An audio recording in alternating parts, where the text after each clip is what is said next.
Okay, so we have some more news to cover on the Andrew Tate situation.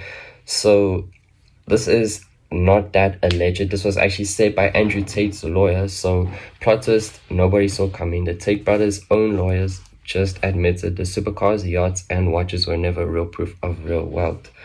So they said Andrew and Tristan hyped the riches on purpose and built the whole flashy image as characters to sell online. We do know that they did sell courses. Everyone that follows Andrew Tate knows that he sells courses, and I'm guessing to rent out these cars was obviously flashy, big successful business owners, expensive cars. But before I say anything else, so Andrew Tate's lawyer said, yes, they did rent some cars. They did not talk about all the cars. We still don't know which cars they are, if it was even all of them, if it was the yachts, the watches.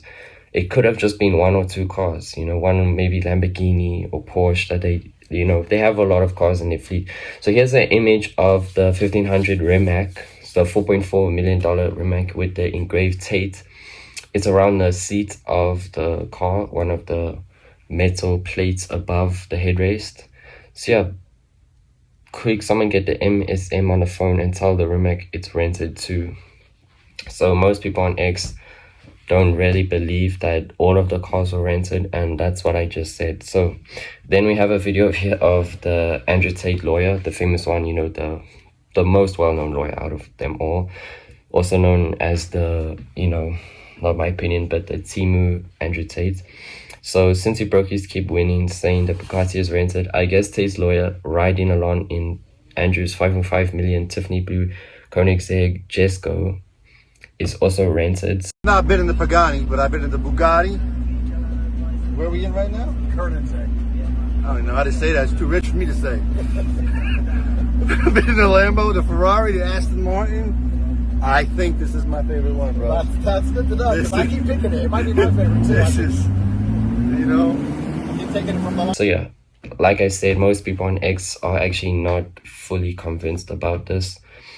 So yeah, here we have the Forbes over here that they said Tate brothers lied online about being uber wealthy, so car-wise wealthy.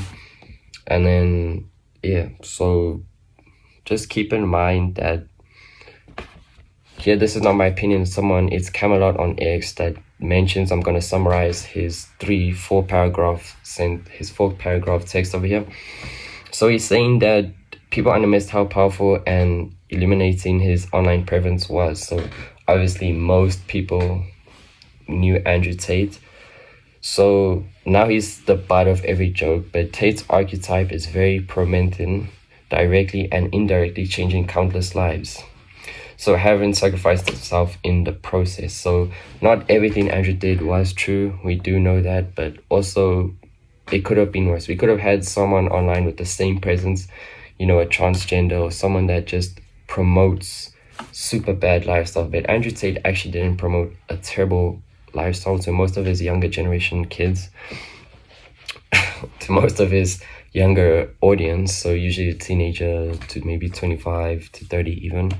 So yeah, he didn't promote a bad lifestyle, and I guess we just take that, we underestimate that and how much lives he actually influenced. So not everything he did was honest, but at least he wasn't promoting absolute goy slop. So Tate is easy to clown on, and he definitely created a lot of negative karma for himself through some of the methods which lead to success, like the female body cam footage, webcam footage that's going on.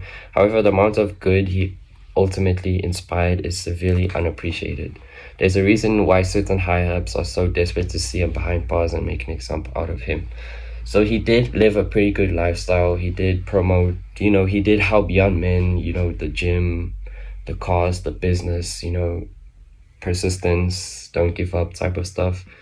But I mean, at the end of the day, now that we've seen, there's a lot of footage of his behind the scenes of how he actually gets the money, not by selling course, but also trafficking women. This is still alleged, but there's quite a lot of evidence. So Andrew Tate and his brother Tristan never got to where they are today just by chasing clouds on the internet. They worked their ass off to get that to get off that from the luxury cars. The houses, the lifestyle, the woman, the aura, the composition, everything was just growth from pain and hard work. So we still have a lot of Andrew Tate supporters on here, like Mr. Mona on X. He said this right under Camelot's text. Okay, now let's talk about the renting part. I generally personally don't know if you can even rent a Jesco or a Bugatti. So to rent that, it must be quite expensive on a day or weekly rate. The price must be so high.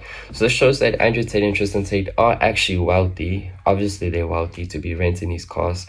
And then many people online are also saying that they basically rented the house because of asset protection, and also maybe because they didn't have the best appearance when it comes to the government. They didn't have the best relationship. So I guess that's why some of them are believing that's why he rented the cars, for asset protection. So yeah, he rented all these in a day. Bro is rich as if.